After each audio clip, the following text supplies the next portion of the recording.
Kesalahan saya zaman dahulu itu jadi pemakai narkoba dan bandar narkoba.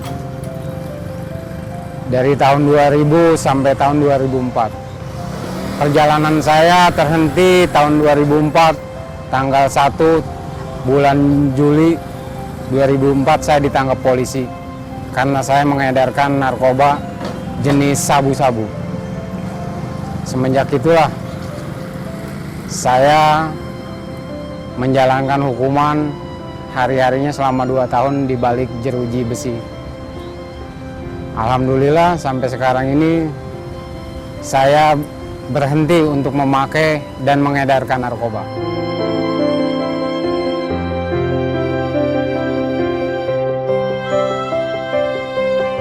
Penyebab saya menjadi pemakai dan bandar narkoba, yang pertama pergaulan.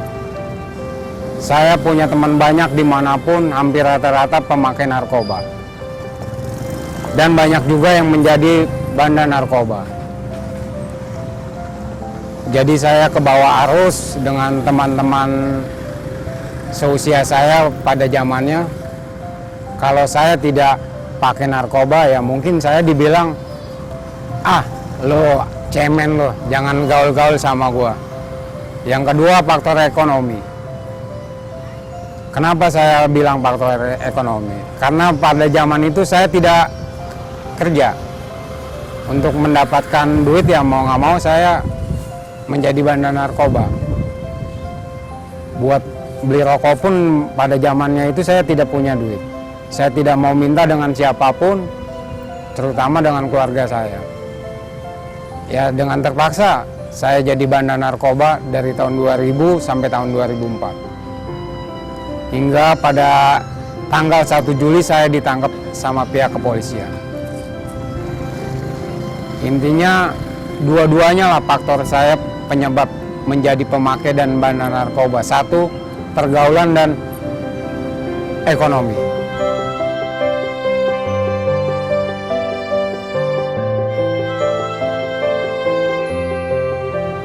Saya menyadari hal itu pas tanggal 1 bulan Juli jam 24.15 saya ditangkap polisi. Saya baru menyadari kesalahan saya karena saya mengedarkan narkoba jenis sabu-sabu. Semenjak itulah saya baru menyadari apa kesalahan saya. Saya dimasukkan ke sel polisi selama 2 bulan dan dikirim ke Salemba menunggu sidang. 6 kali sidang saya menjalankan sidang buat hukuman saya, buat diketok palu sama Pak Hakim. Dan saya pada tahun 2004 itu kena hukumannya selama 2 tahun. Di dalam bilik penjara saya selama 2 tahun itu baru menyadari apapun yang saya perbuat selama ini salah. Dan saya menyesal sudah melakukannya. Tapi alhamdulillahnya saya bersyukur yang di atas masih sayang sama saya. Masih kasih teguran kecil buat saya. Untuk tidak saya menjadi bandar yang lebih besar lagi. Alhamdulillah sampai hari ini sudah 14 tahun saya keluar dari penjara itu. Saya sudah berhenti total menjadi memakai narkoba ataupun jadi bandar narkoba. Saya sudah jauhkan itu. Alhamdulillahnya saya sekarang bisa berguna buat orang banyak. Bisa buat ngasih panutan kalau pakai narkoba itu tidak baik. Tolong anak-anak muda yang di luar sana jauhkan narkoba. Tidak ada gunanya narkoba. Ayo kita berkreasi tanpa narkoba.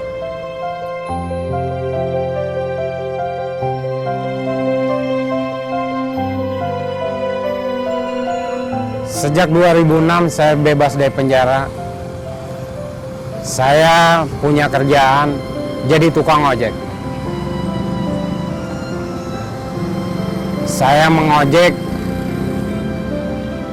untuk kebutuhan saya dan keluarga kecil saya. Saya tidak lagi mengedarkan narkoba, saya cari duit yang halal. Alhamdulillah, selama saya ngojek selama 5 tahun, biarpun dapatnya kecil, saya berkah.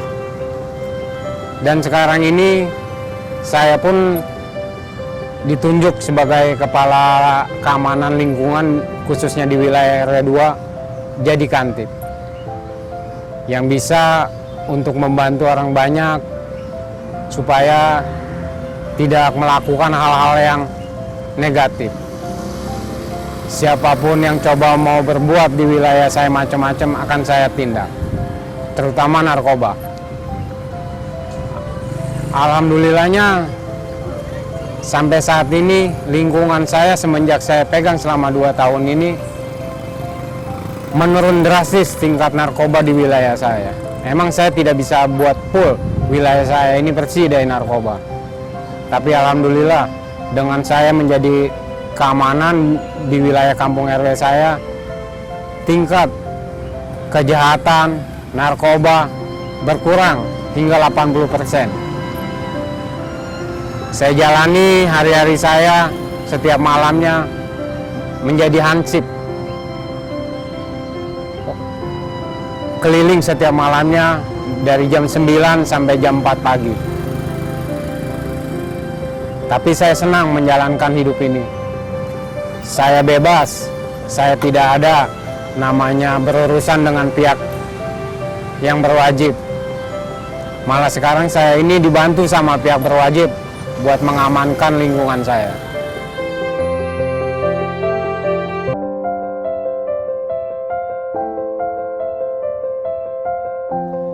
Perjalanan hidup yang saya peroleh dari saya memakai narkoba dan mengedarkan narkoba itu tidak enak ternyata. Pahit semua yang saya jalani. Pahit saya 2 tahun dalam penjara menjalani hidup karena saya mengedarkan narkoba. Semuanya itu akibat kesalahan saya sendiri. Saya mengedarkan narkoba, ditangkap pihak kepolisian, hingga saya menjalankan 2 tahun di dalam jeruji besi. Di dalam jeruji besi itulah saya mendapatkan hikmah betapa tidak enaknya menjalankan hidup-hidup jauh dari keluarga yang kita cintai. Saya mendapatkan berkah bahwa kalau kita bermain api, kita pasti terbakar. Kalau kita mengedarkan narkoba, pasti kita akan ditangkap. Yang penting hikmahnya sudah saya dapati dari saya menjalani hukuman selama 2 tahun di balik jeruji besi. Yang sekarang ini bermanfaat buat diri saya pribadi, buat keluarga saya, terutama buat orang banyak nantinya yang butuh informasi, pertolongan. Mungkin nanti saya akan tolong. Karena tidak ada gunanya kita bermain narkoba. Kita pakai narkoba. Tidak ada gunanya. Yang penting pesan saya, jauhi itu yang namanya bentuk narkoba. Jauhi, jauhi, jauhi. Buat teman-teman yang dimanapun, seluruh Indonesia ataupun di luar negeri, jauhi itu namanya narkoba. Please, kita berkreasi tanpa narkoba. Kita jadi generasi muda yang bagus. Tidak ada lagi, saya mohon, seperti saya menjalani hukuman di dalam penjara. Jangan lagi ada yang namanya mengikuti, memakai, mengedarkan, itu namanya narkoba. Pokoknya saya mohon, jangan ada lagi yang pakai narkoba.